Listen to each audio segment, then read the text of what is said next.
L'armée ougandaise a annoncé vendredi 31 janvier 2025 qu'elle allait renforcer ses défenses dans l'est de la RDC. Cette annonce est survenue alors que le groupe rebelle DM23, soutenu par les troupes rwandaises, intensifie son offensive dans les provinces du Nord Kivu et du Sud Kivu dans l'est de la RDC. Dans un communiqué publié sur X, l'armée ougandaise indique qu'elle adoptera une posture défensive avancée jusqu'à ce que la situation redevienne à la normale dans la région. L'objectif de cette mesure, poursuit les communiqués, est de dissuader et d'embêcher de nombreux autres groupes armés négatifs opérant dans l'est de la RDC d'exploiter la situation d'une part et d'autre part de protéger et sécuriser les intérêts de l'Ouganda. Parmi les groupes armés opérant dans la région figuraient les ADF, Forces démocratiques alliées et mouvements d'origine ougandaise qui, depuis 2014, est accusé d'avoir massacré plusieurs centaines de civils dans les territoires de Beni, au Nord Kivu, ainsi que dans la province voisine de l'Ituri. Depuis novembre 2021, l'armée ougandaise est déployée dans la région, sur invitation du gouvernement congolais. Les soldats ougandais appuient les FARDC dans leurs efforts pour traquer les éléments des ADF.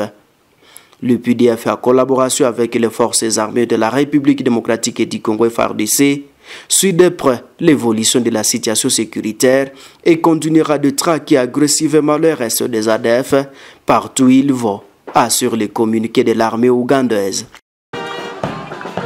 Le nouveau gouverneur de la province du Nord Kivu vient de prendre fonction en remplacement du général-major Peter Chirimwami, tué au front près de Goma. Le général-major Kakule Somovariste vient d'installer provisoirement son bureau en ville de Beni. C'est à partir d'ici où il doit coordonner tous les efforts et stratégies militaires afin de récupérer les zones aujourd'hui sous l'emprise du M23, le groupe armé soutenu par l'armée rwandaise. Il appelle les officiers militaires et les volontaires pour la défense de la patrie VDP à ne pas céder au désespoir, mais à capitaliser leur situation actuelle pour reconquérir toutes les zones encore sous occupation de l'ennemi.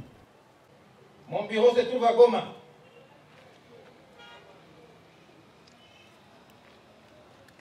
Je veux m'y installer le plus tôt possible. Et j'invite les officiers, les soldats, ainsi que les patriotes wazalendo de ne pas céder au désespoir, mais de capitaliser leur situation actuelle, qui doit désormais servir de base arrière pour reconquérir tous les espaces occupés. La flamme de la résistance congolaise ne doit pas, ne doit plus jamais s'éteindre et ne s'éteindra jamais. Et je vous demande de rejoindre les forces de défense pour contribuer à la protection de l'indépendance du pays, de consolider les acquis de nos pères, des pères de l'indépendance, consistant à garder la République une et indivisible dans ses frontières de 1960. Plusieurs défis attendent le nouveau gouverneur du Nord Kivu. Il doit coordonner les actions amenant à la restauration de la paix dans la province, mais plusieurs espaces sont encore sous l'emprise du M23. C'est pourquoi la population demande au gouverneur de militer pour la restauration de l'autorité de l'État en récupérant les zones sous occupation. Nous savons qu'il est capable de finir la guerre. C'est pourquoi nous voulons qu'il ne soit pas toujours assis dans son bureau, mais qu'il travaille, notamment déployer des militaires partout pour nous permettre d'accéder dans nos champs et reprendre le travail.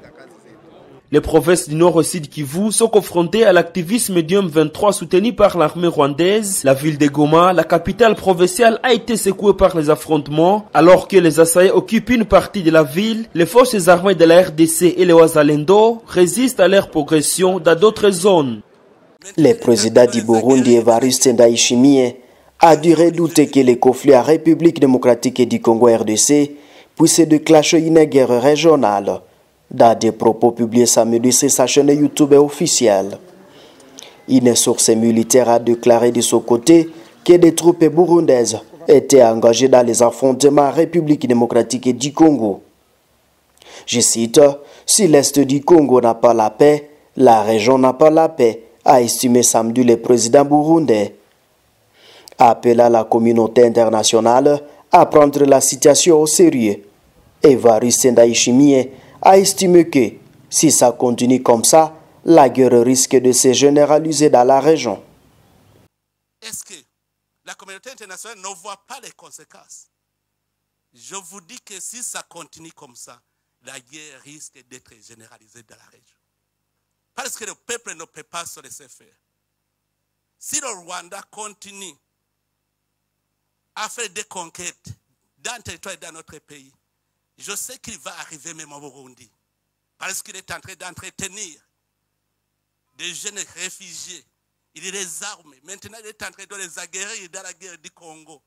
Un jour, il veut venir au Burundi. Nous n'allons pas accepter, la guerre sera généralisée. Nous avons une menace dans la région. Ce n'est pas le Burundi seulement. La Tanzanie, l'Ouganda, le Kenya, c'est à toute la région, c'est une menace. Si l'Est du Congo n'a pas la paix, la région n'a pas de paix.